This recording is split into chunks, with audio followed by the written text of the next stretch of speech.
सुनो बच्चों, आज चैप्टर की थ्योरी का लास्ट डे है।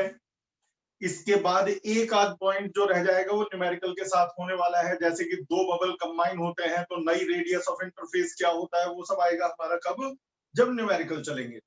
तो थ्योरी में 7 पॉइंट्स आर देयर जिनको डिस्कस करना है। मैंने लिस्ट बना ली है शीट देख करके कि क्या क्या है जो वीडियोस में कवर नहीं है, तो वो आज कवर करने जा रहे हैं सबसे। और छोटी छोटी बातें हैं, और जैसे ही ये 7 पॉइंट पूरे हो जाएंगे फिर इसके बाद लाइव रोक करके मैं भेजता हूँ आपके पास वीडियो, और कल से शुरू हो जाएंगे न्यूमेरिकल। एक लास्ट बात हो, कल से शुरू होना है न्यूमेरिकल। पहले दिन न्यूमेरिकल आएंगे, बल्कि 2 दिन तक न्यूमेरिकल चलेंगे, stress, strain, energy of wire वगैरह के, young modulus, bulk modulus, modulus of rigidity वगैरह के।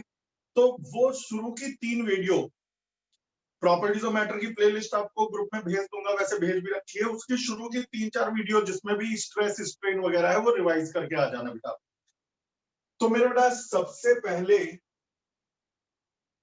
हमारा एक पॉइंट में न्यूमेरिकल के लिए बता रहा हूं। देखो 2-3 फॉर्मूले ऐसे हैं जिनका प्रूफ आपके सिलेबस में नहीं दिया हुआ, दिया भी है तो डायमेंशनल एनालिसिस से दिया हुआ है, डायमेंशनल एनालिसिस में दिया हुआ है, लेकिन न्यूमेरिकल उस पर आ जाते हैं। जिसमें सबसे पहला पॉइंट है स्टोक्स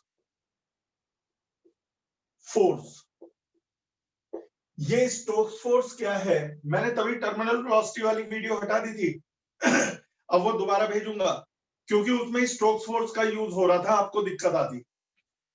जब कभी कोई ऑब्जेक्ट किसी मीडियम के अंदर गिरता है, चलता है, जैसे लोहे की बॉल पानी में गिर रही है, ध्यान से सुनते रहो बेटा, जैसे लोहे की बॉल पानी में गिर रही है, या पानी की बूंद एयर में गिर रही है, बारिश हो रही है, या एयर बबल लिक्विड में ऊपर राइज कर रहा है, यानी एक मटेरियल दूसरे मटेरियल में चल रहा है, तो उस समय उस पर एक अपोजिंग फोर्स लगता है जिसे कहते हैं स्टोक्स फोर्स। तो मैं बताऊं, 2 लोहे की बॉल ले लूं, एक को पानी में, दोनों को बराबर ऊंचाई पर पकड़ लूं, एक को हवा में छोड़ूं और एक को पानी में छोड़ूं, तो पानी में गिरने वाली धीरे हो जाएगी, क्योंकि जो पानी है उस पर अपोजिंग फोर्स लगाएगा। अब मैं 2 बॉल फिर से ले लूं एक जैसी, एक को पानी में गिराऊं और एक को गाढ़े गम में गिराऊं, गोंद में, तो पानी वाली थोड़ा तेज गिरेगी और गोंद में जिस बॉल को छोड़ा है वो थोड़ा देर से पहुंचेगी बॉटम तक। दरअसल जब कोई एक ऑब्जेक्ट दूसरे मीडियम में ट्रेवल करता है तो वो एक अपोजिंग फोर्स महसूस करता है, वो अपोजिंग फोर्स होता है स्टोक्स फोर्स। स्टोक्स फोर्स का फॉर्मूला है 6 पाई ईटा आर वी, यानी कि अपोजिंग फोर्स 6 और पाई तो कांस्टेंट्स हैं, एक तो coefficient of viscosity of the medium, जिस मीडियम में चल रहा है उसकी विस्कोसिटी अपोजिंग फोर्स गाढ़ेपन पे डिपेंड करता है, दूसरा रेडियस पे डिपेंड करता है कि कितनी रेडियस है, तीसरा वेलोसिटी पे डिपेंड करता है, यदि धीरे धीरे कम वेलोसिटी से चलेगा तो अपोजिंग फोर्स कम होगा। Excuse me, sir. बोलो बेटा। Sir, please check the waiting room. Okay बेटा, 2 लोग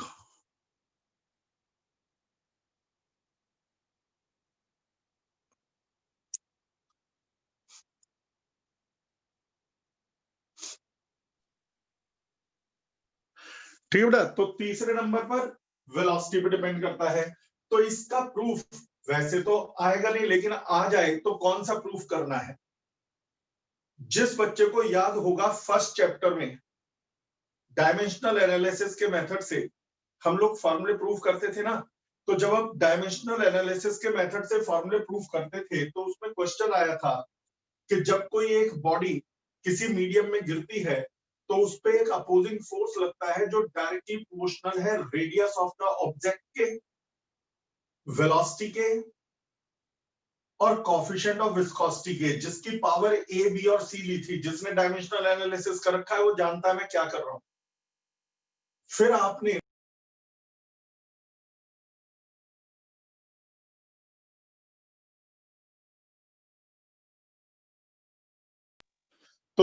प्रोपोर्शनलिटी कांस्टेंट लगा दिया था के, मैं याद दिला रहा हूं, ये पूरा डेरिवेशन नहीं करा रहा, एग्जाम में आ जाए आप ऐसे ही करना कि Stokes force depends upon 3 factors, radius of the moving object, velocity of the moving object और coefficient of viscosity of the medium. Power ABC लिख लेना, फिर लेफ्ट हैंड साइड के डायमेंशनल फॉर्मूला रखना, mlt-2, k तो कांस्टेंट है, no dimensional formula, radius का dimensional formula l, velocity lt-1, coefficient of viscosity ml-1 t-1 और पावर एबीसी रख के कंपेयर करके लेफ्ट और राइट को जैसे आप करते थे एबीसी निकाल लेना। जब आप बेटा एबीसी निकाल लोगे तीनों ही 1 आएंगे, जब तीनों 1 आएंगे तो पुट इट हियर, तो F इज इक्वल टू के आर वी ईटा, सबकी पावर 1 है, लिखने की जरूरत नहीं। फिर इसके बाद लिखना we know that value of K is 6 pi, ऐसा ही वहां भी करते थे, value of K is 6 pi, तो फोर्स का फॉर्मूला आ जाएगा 6 पाई ईटा आरवी। दरअसल बेटा वैसे तो इस बुक्स वगैरह में प्रूफ दिया नहीं होता, लेकिन देते भी हैं तो डायमेंशनल मेथड से देते हैं, तो यदि एग्जाम में आ जाए तो आप इस तरह से प्रूफ कर देना।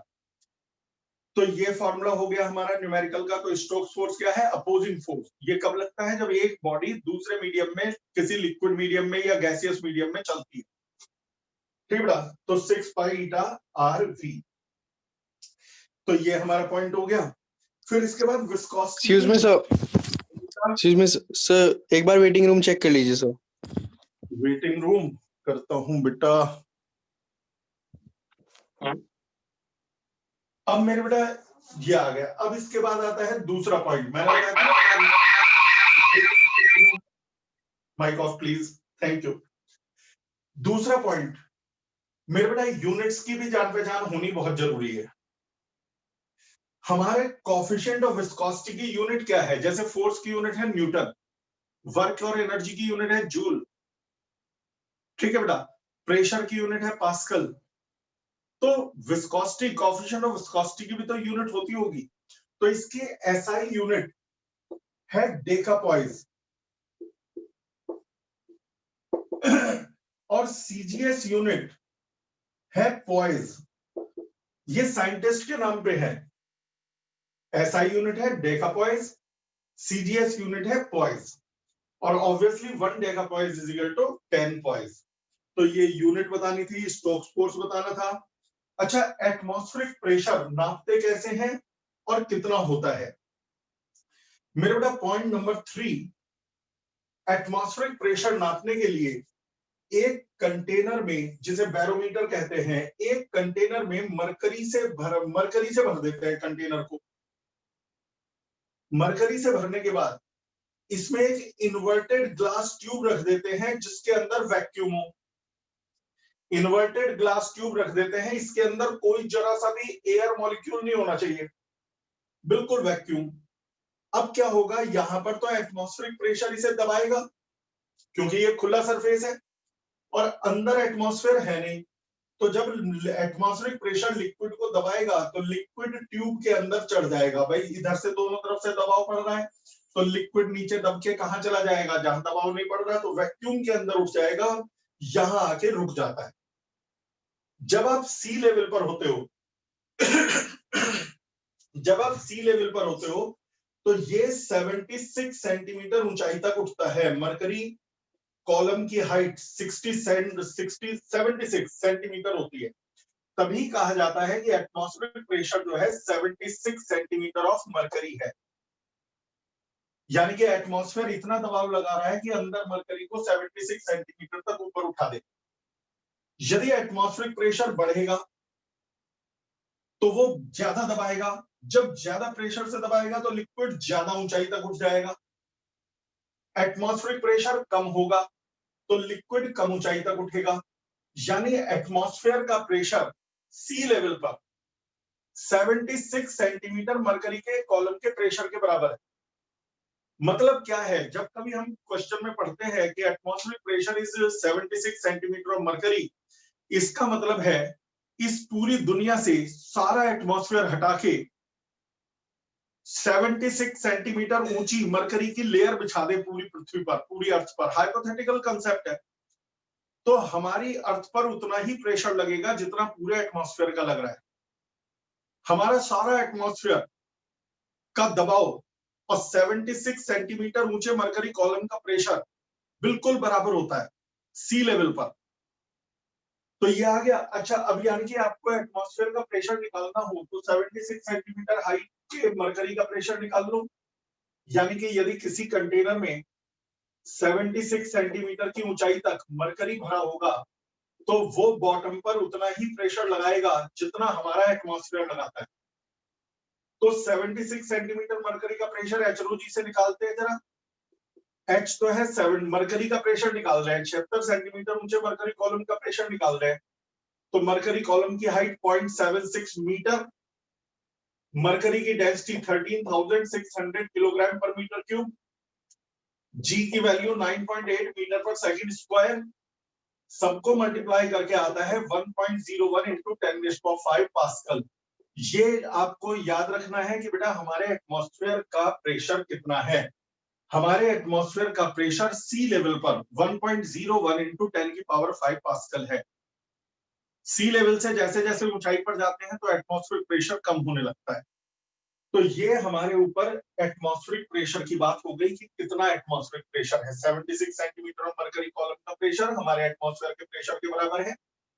और HROG से यदि हम निकालते हैं तो इसकी वैल्यू आती है 1.01 इंटू 10⁵ पास्कल। हमारे एटमॉस्फेयर में डेंसिटी वेरिएबल है। एवरेज डेंसिटी की बात करें तो हम कुछ भी बता देंगे। डेंसिटी वेरिएबल है, इसी के आधार पर हमने एटमॉस्फेयर में 4 लेयर बना रखी हैं। 4 लेयर 0 किलोमीटर हाइट से 12 किलोमीटर हाइट तक ट्रोपोस्फेयर, 12 से 50 किलोमीटर तक की हाइट तक स्ट्रेटोस्फेयर, 50 से 80 किलोमीटर की हाइट तक मेसोस्फेयर और 80 से 400 किलोमीटर हाइट तक आयनोस्फेयर है। कई बच्चे कहेंगे ज्योग्राफी में तो हमारे को सर 12 किलोमीटर की बजाय 15 किलोमीटर बताया था। मेरे बेटा दरअसल यहाँ ज्योग्राफी से अलग इसलिए है, उन्होंने तो रटवा दिया 15 किलोमीटर। यहाँ हमारी अर्थ पर ये कहते हैं कि जहां डेंसिटी जैसे जैसे ऊपर जाते हैं एटमॉस्फेयर की डेंसिटी कम हो जाती है। जहां डेंसिटी अर्थ सरफेस की डेंसिटी का 1/10 रह जाए वहां से स्ट्रेटोस्फेयर की शुरुआत होती है। रो से रो/10 हो जाए, जहां डेंसिटी 1 रो/10 हो जाए, यानी अर्थ सरफेस पे डेंसिटी है रो, जितनी ऊंचाई पे जाके रो/10 हो जाए वहीं ट्रोपोस्फेयर का एंड है। और ऐसा होता है 12 किलोमीटर की ऊंचाई पर।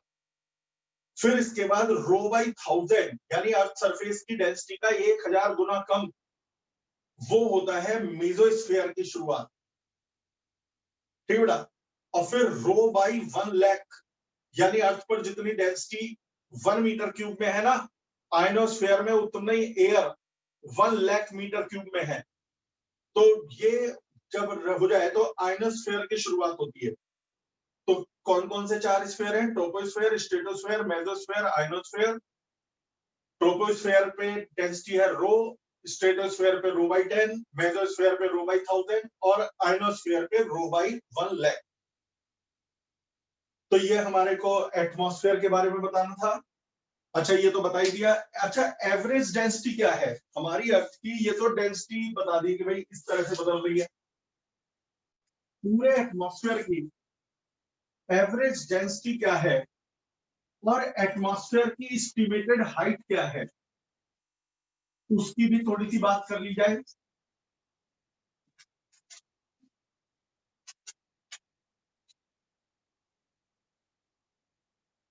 देख, थ्योरेटिकली हमारा एटमॉस्फेयर कितना ऊंचा होना चाहिए, तुम ये बताओ कि ये हमारा एटमॉस्फेयर है। मान लेते हैं कि एटमॉस्फेयर में 4 लेयर नहीं है, यूनिफॉर्म एटमॉस्फेयर है। एटमॉस्फेयर की डेंसिटी जब हमने एवरेज निकाली तो 1.13 किलोग्राम पर मीटर क्यूब आती है। ये है एटमॉस्फेयर की यानी एयर की एवरेज डेंसिटी। तो बेटे मैं पता लगाना चाह रहा हूं कि ये जो एटमॉस्फेयर है, ये जो एयर है, उसकी हाइट क्या है। तो प्रेशर का फॉर्मूला होता है HROG। तो H का फॉर्मूला हो जाएगा P/ρg। एटमॉस्फेयर का प्रेशर है बेटा 1.01 इंटू 10⁵ पास्कल। ये हो गया हमारी एयर का यानी एटमॉस्फेयर का प्रेशर, और एटमॉस्फेयर की डेंसिटी हो गई 1.13, जी की वैल्यू है 9.8 मीटर पर सेकंड स्क्वायर। तो सॉल्व करके अप्रॉक्स 8 किलोमीटर आता है। अब ये जो अप्रॉक्स 8 किलोमीटर आता है ये गलत है। तुम्हें अभी मैंने बताया एटमॉस्फेयर तो 400 किलोमीटर की ऊंचाई तक भी है। उसका रीजन क्या है? हमने तो ये मान लिया कि नीचे से ऊपर तक यूनिफॉर्म डेंसिटी है, जबकि सच्चाई क्या है, डेंसिटी कम होती जा रही है। इसलिए एटमॉस्फेयर 8 किलोमीटर ऊंचा नहीं है। थ्योरेटिकल वैल्यू ऑफ एटमॉस्फेयर है 8 किलोमीटर। फिर इसके बाद एक फॉर्मूला और न्यूमेरिकल्स में काम आएगा, उसका भी प्रूफ डायमेंशनल एनालिसिस में करवाया गया है। वैसे बुक्स में दिया हुआ नहीं है, लेकिन फिर भी यदि प्रूफ करने को आ जाए तो आप मना नहीं करोगे। मेरा कोई भी स्टूडेंट मना नहीं करता कि सर ये चीज नहीं आती।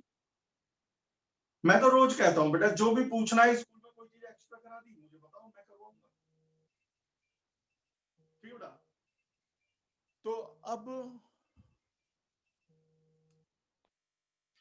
तो अब मेरे बेटा मैं आपको जो फॉर्मूला बता रहा हूं वो है पॉइसोली फॉर्मूला। पॉइसोली फॉर्मूला क्या है बेटा? पॉइसोली फॉर्मूला, यदि एक पाइप में लिक्विड है, एक पाइप में लिक्विड है, यहां से P1 प्रेशर उसे धक्का दे रहा है आगे बहने के, P2 प्रेशर उसे रोकना चाह रहा है।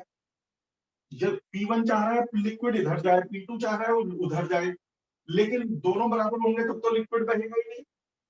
लिक्विड के बहने के लिए, लिक्विड के फ्लो होने के लिए किसी एक प्रेशर का बड़ा होना जरूरी है, यानी P1 और P2 में डिफरेंस होना चाहिए। चाहे P1 बड़ा हो या P2 बड़ा हो, उससे कोई बने। P1 बड़ा है तो लिक्विड राइट तरफ बहने लगेगा, P2 बड़ा है तो लिक्विड लेफ्ट की तरफ बहने लगेगा। तो इसमें लिक्विड हर सेकंड कितना लिक्विड फ्लो करेगा, वॉल्यूम फ्लोइंग पर सेकंड कितना होगा, वॉल्यूम फ्लोइंग पर सेकंड को rate of flow of liquid कहते हैं। तो वॉल्यूम फ्लोइंग पर सेकंड का फॉर्मूला है pi P R rest of 4/8 beta L. Pi P R, pi क्या है? पाई और रेट तो कॉन्स्टेंट्स है। पी है प्रेशर डिफरेंस, P1 बड़ा है तो P1 माइनस P2 को पी लेंगे, P2 बड़ा है तो P2 माइनस P1 को पी लेंगे। R है radius of the tube, eta है coefficient of viscosity of the liquid which is flowing, और L क्या है? Length of the tube, length of the tube. और ये क्या है? वॉल्यूम फ्लोइंग पर सेकंड, यानी कि एक सेकंड में बहने वाला लिक्विड। ये फॉर्मूला कहलाता है Poiseuille formula. It is only for numericals point of view. Numericals आएंगे, कनेक्टेड आएंगे, कॉम्पिटिटिव एग्जाम्स में तो बहुत भरे रहते हैं इसके ऊपर numerical. Volume flowing per second, यदि किसी ने वॉल्यूम फ्लोइंग पर सेकंड का सिंपल वी ले लेते हैं, यहां पर बस पर सेकंड अलग से लिख देना। यदि एग्जाम में प्रूफ करने के लिए आ जाएगी तो मैं आपको बता देता हूं, आप जिस बच्चे ने सीरियसली डायमेंशन करा है तो उसे ये क्वेश्चन मिल जाएगा। डायमेंशनल एनालिसिस के समय इसका प्रूफ करवाया था, और एक लाइन बोलूंगा तो याद आ जाएगा सिंसियरली पढ़ने वालों को। क्वेश्चन में दिया था volume flowing per second depends upon pressure per unit length, radius और विस्कोसिटी। क्वेश्चन में ऐसे ही दिया था, आप भी लिख जाओगे volume flowing per second through the tube depends upon pressure gradient या pressure per unit length, radius और viscosity. Power A, power B, power C. इस क्वेश्चन में मैंने क्यों कहा कि खास बात बोली थी उस समय, कई बच्चे कहते हैं कि पी अपॉन एल को एक साथ पावर ए क्यों ले लिया, पी की पावर ए ले लो, एल की पावर डी ले लो। तो मैंने डायमेंशनल मेथड में बताया था कि डायमेंशनल एनालिसिस तीन से ज्यादा पावर्स को, तीन से ज्यादा वेरिएबल्स को सॉल्व नहीं कर सकती, हैंडल नहीं कर सकती। ये मेरी बोली हुई लाइन है। कारण जब आप पावर कंपेयर करते हो, मास की पावर कंपेयर करते हो, लेंथ की पावर कंपेयर करते हो, टाइम की पावर कंपेयर करते हो, तो तीन इक्वेशन बनती है, और तीन इक्वेशन से तीन ही वेरिएबल्स का पता लगाया जा सकता है, तीन से ज्यादा नहीं। तो P की पावर ए ले लूं और एल की पावर डी ले लूं तो 4 वेरिएबल निकालने पड़ेंगे ए बी सी डी, जो कि 3 इक्वेशन से संभव नहीं है। मुझे नहीं लगता किसी को ये बात याद आई होगी, क्योंकि ये बात हो गई तो 3-4 महीने पुरानी। बाकी वीडियोस फिर देख लेना, मिल जाएगा। तो आप क्या लिखोगे, मेन मुद्दा ये है, volume flowing per second depends upon P upon L की पावर ए, रेडियस की पावर, मतलब depends upon pressure per unit length, इसे प्रेशर ग्रेडियंट भी कहते हैं, रेडियस एंड विस्कोसिटी, फिर पावर एबीसी। अब इसके बाद करोगे आप प्रोपोर्शनलिटी कांस्टेंट हटा करके, वो प्रोपोर्शनलिटी साइन हटा करके कांस्टेंट लगा दोगे। अब लेफ्ट और राइट सबकी डायमेंशंस रखोगे, वॉल्यूम की L cube T minus one, कई बच्चे कहेंगे टी माइनस वन क्यों, क्योंकि ये पर सेकेंड अपॉन सेकेंड है। प्रेशर की आप जानते ही हो, लेंथ की आप जानते हो, रेडियस की आप जानते हो, विस्कोसिटी की ML minus one T minus one जानते हो। सबकी डायमेंशंस रख के कंपेयर करके ए बी सी निकाल लेना। ए बी सी जब निकल जाए तो आपको जो मिलेगा वो मिलेगा v इज इक्वल टू के पी अपॉन एल की पावर 1, आर की पावर 4, यानी कि ए आएगा 1, बी आएगा 4 और ईटा की पावर आएगी -1, यानी ए 1 आना चाहिए, बी 4 आना चाहिए और सी -1, जिससे फॉर्मूला बनेगा के P R rest power 4 upon eta L. अब डायमेंशनल एनालिसिस की कमी यही है कि के की वैल्यू ये नहीं बता सकता, तो आपको अलग से लिखना पड़ेगा कि we know that the value of K is π/8, और फिर अगली लाइन में के को π/8 लिख करके ये फॉर्मूला प्रूफ हो जाएगा। आपके सिलेबस में यही प्रूफ बस है। तो ये आपका कंसेप्ट ये था, वो भी हो गया, पॉइसोनी फॉर्मूला हो गया, ठीक है। अब एटमॉस्फेयर हो गया, एटमॉस्फेरिक प्रेशर हो गया, वेलोसिटी ऑफ रेन ड्रॉप। एक चीज और एक बच्चे ने पूछी थी कि जो ये लिक्विड का प्रेशर है एच रो जी, वो तो डाउनवर्ड डायरेक्शन में काम करता है। तो जवाब है जो ये फॉर्मूला है, मान लो मैं ये एच गहराई पर हूं, तो लिक्विड का जो प्रेशर होता है ना वो डाउनवर्ड होता ना वो अपवर्ड होता। यदि आपने आर्किमिडीज प्रिंसिपल का प्रूफ पढ़ा है तो आपको याद होगा, याद करिए। आर्किमिडीज प्रिंसिपल के प्रूफ के समय मैंने बताया था कि ये प्रेशर इधर होता है, ये इधर होता है, ये इधर होता है, ये इधर होता है। प्रेशर का फॉर्मूला एच रो जी है, ये डाउनवर्ड नहीं है। प्रूफ भले ही एक तरीके से करा दिया हो, बेटा 11th क्लास में बेसिक फिजिक्स है। बेसिक का मतलब जितने प्रूफ मार्केट में अलग अलग तरीके हैं वो सारे सिलेबस में नहीं है। आपको तो ये बता करके वो जनरलाइज कर देते हैं। हमारे लिक्विड का प्रेशर सिर्फ डाउनवर्ड नहीं लगता, वो सरफेस के परपेंडिकुलर लगता है, और ये चीज सरफेस टेंशन के समय की बात हुई है वीडियो में, और इसके अलावा बात हुई है हमारी आर्किमिडीज प्रिंसिपल के समय।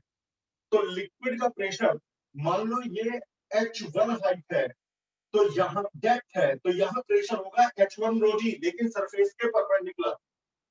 यदि ये H2 डेप्थ है तो यहाँ प्रेशर होगा H2 रो जी, और ये होगा सरफेस के परपेंडिकुलर। इसे बोलते हैं हाइड्रोस्टेटिक पैराडॉक्स। यहाँ प्रेशर सरफेस के परपेंडिकुलर, सरफेस के परपेंडिकुलर, सरफेस के परपेंडिकुलर, सरफेस के परपेंडिकुलर। मैंने एक बात बोली थी, यदि लिक्विड का प्रेशर सरफेस के परपेंडिकुलर नहीं होता तो क्या होता, वो बात मैं एक बात आपको रिपीट करा देता हूँ, लॉजिकली समझाने की कोशिश कर रहा हूँ दो तरीके से। कि मेरे बेटा लिक्विड का जो प्रेशर है वो सरफेस के परपेंडिकुलर नहीं होता तो क्या होता। मान लो ये ग्लास है, इसमें पानी भरा हुआ है, मैं यहाँ पे प्रेशर निकालना चाह रहा हूं।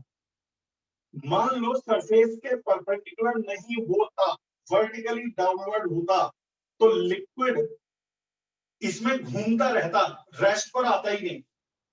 क्यों? एक बात बताओ, इस लिक्विड मॉलिक्यूल को देखो, इस पे डाउनवर्ड फोर्स लग रहा है। इस फोर्स के दो कंपोनेंट हैं, ये और ये कंपोनेंट से आप अच्छी तरह जानते हो। फोर्स डाउनवर्ड है, इसके दो कंपोनेंट है, सरफेस के पैरेलल और सरफेस के परपेंडिकुलर। सरफेस के परपेंडिकुलर कंपोनेंट चाहता है कि लिक्विड दीवार से चिपका रहे, लेकिन सरफेस के पैरेलल कंपोनेंट चाहता है कि ये नीचे फिसल जाए। तो ये लिक्विड फिसल करके नीचे आ जाएगा। अब जब ये लिक्विड नीचे आ जाएगा तो उसकी जगह खाली हो जाएगी। उस खाली जगह भरने के लिए दूसरा लिक्विड मॉलिक्यूल आएगा, फिर वो नीचे आ जाएगा क्योंकि फोर्स तो उस पर लगी है डाउनवर्ड, और इस तरह से ये सिलसिला चलता रहेगा। लिक्विड बार बार फिसल के नीचे आएगा, फिर घूम के नीचे आएगा, फिर घूम के नीचे आएगा। तो ग्लास के अंदर पानी घूमता रहेगा लगातार लगातार लगातार, लेकिन ऐसा तो होता नहीं, वो रुका रहता है। वो इसलिए रुका रहता है कि फोर्स का कोई भी कंपोनेंट सरफेस के पैरेलल नहीं होता। लिक्विड का प्रेशर हमेशा सरफेस के परपेंडिकुलर होता है, और परपेंडिकुलर का प्रेशर का फॉर्मूला होता है HOG, जहां H को हमेशा सरफेस पे रखा जाता है। एक बात और, मान लो एक कंटेनर ऐसा है, मैं आपसे कहूंगी यहाँ पे लिक्विड का प्रेशर बताओ, यहाँ पे ध्यान रखना, ये न्यूमेरिकल में काम आएगा। तो इस जगह पर लिक्विड का प्रेशर होगा सरफेस के परपेंडिकुलर, HOG, सरफेस के परपेंडिकुलर। लेकिन H कहां से नापा जाएगा? तो जवाब है यहां से, लिक्विड सरफेस से नापा जाएगा। ये सब पॉइंट न्यूमेरिकल्स के लिए, लिक्विड सरफेस से नापा जाएगा H। कई लोग कहते हैं इसके ऊपर तो बस इतने से लिक्विड का प्रेशर पड़ रहा है, इस लिक्विड का तो प्रेशर इस पर पड़ेगा ही नहीं। मेरे बेटा इसे मैं दूसरी तरह से समझाने की कोशिश करता हूं। एक आदमी एक गुफा में फंस गया, उसमें रेत भरी हुई है। ये रेत के मॉलिक्यूल्स है, बड़े बड़े दिखा देता हूं, ये रेत के मॉलिक्यूल्स। अब मैं ये देखता हूं कि इस आदमी पर क्या कोई प्रेशर में अंतर आएगा यदि मैं रेत को यहां ऊपर उठाना शुरू कर दूं। बताओ, यदि मैं रेत को यहाँ ऊपर उठाना शुरू कर दूं, भरना शुरू कर दूं, और रेत डालता जाऊं, सैंड डालता जाऊं, डालता जाऊं, डालता जाऊं, तो क्या उस पर कोई फर्क पड़ेगा? तो जवाब है हाँ। जब रेत का ये मॉलिक्यूल नीचे की तरफ को भागेगा तो ये मॉलिक्यूल इन मॉलिक्यूल्स को इधर उधर धक्का देके जगह बनाएगा। जब ये वाला मॉलिक्यूल इधर को भागेगा तो ये इसे धक्का देकर के उधर खिसकाएगा, और ये वाला मॉलिक्यूल इस वाले मॉलिक्यूल को, जैसे बॉल में होता है, इधर की तरफ धक्का देगा। अब ये मॉलिक्यूल इस मॉलिक्यूल को उधर प्रेस करेगा, और यानी कि इस आदमी पे दबाव पड़ेगा। जब आपको प्रेशर निकालना होता है HOG, तो इस बात से फर्क नहीं पड़ता कि असलियत में जहां प्रेशर निकाल रहे हैं उसके ऊपर कितना लिक्विड है। जो लिक्विड की टॉप मोस्ट लेयर है, गहराई वहीं से नापी जाएगी, गहराई वहीं से ही नापी जाएगी। तो ये आपका हाइड्रोस्टैटिक पैराडॉक्स वाला पॉइंट भी कवर नहीं था, तो अब ये हो गया, यूनिट्स हो गई। पॉइज और डे का पॉइज तो बता दिया ना बेटा? हाँ बता दिए। एक और न्यूमेरिकल के लिए है, मैंने लिस्ट बना ली थी कि कोई टॉपिक रह ना जाए, और अब भी कह रहा हूँ, रोज ही कहता हूँ, यदि कोई टॉपिक ऐसा लगे कि स्कूल में करवा दिया है और बाई टर्न मैंने नहीं कराया, ऑब्वियसली वो सिलेबस से बाहर पे ही होगा, तो मुझे बता देना, मैं करवा दूंगा। 2 मिनट और सही, क्या फर्क पड़ता है।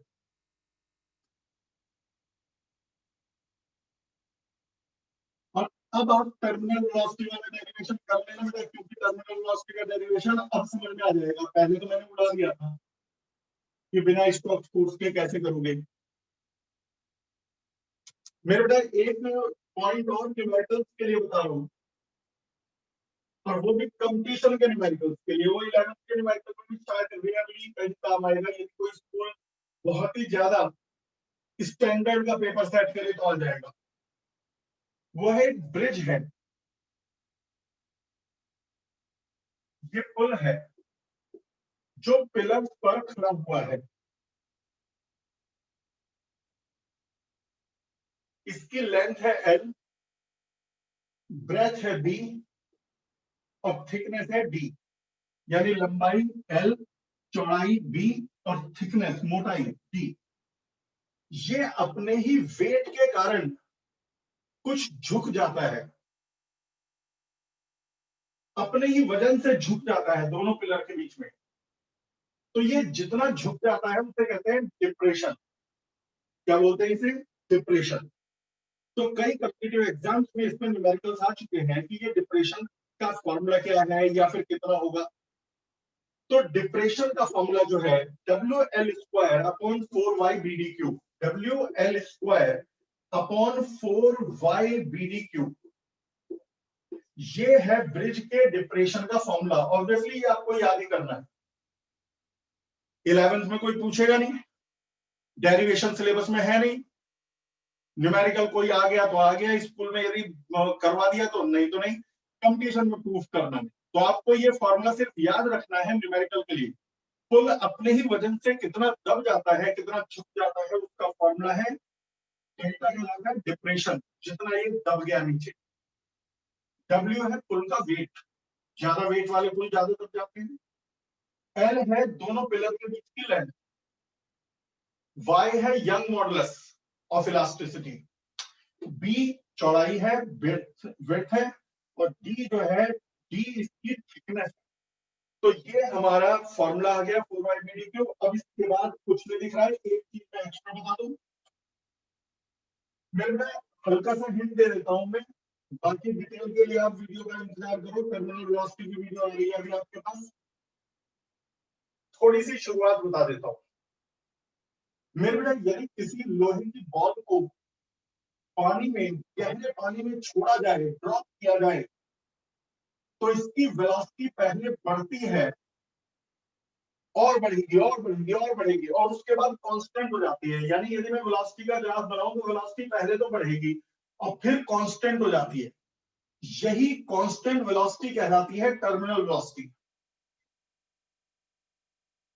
यदि पानी की बूंदे, बारिश हो रही है, पानी की बूंदे एटमॉस्फेयर में गिरना शुरू होती है, तो पानी की बूंद पहले स्लो चलती है, फिर फास्ट चलती है, फिर और फास्ट चलती है, और फिर कांस्टेंट वेलोसिटी से आती है।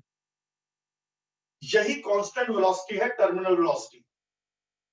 यही बात पैराशूट वाले के साथ होती है। जब पैराशूट वाला कूदता है तो पैराशूट पहले धीरे गिरता है, फिर और तेज गिरता है, फिर और तेज, और फिर कांस्टेंट वेलोसिटी से गिरता है। यही कांस्टेंट वेलोसिटी है टर्मिनल वेलोसिटी। अब क्वेश्चन आता है ऐसा होता क्यों है कि बाद में कांस्टेंट वेलोसिटी से गिरता है?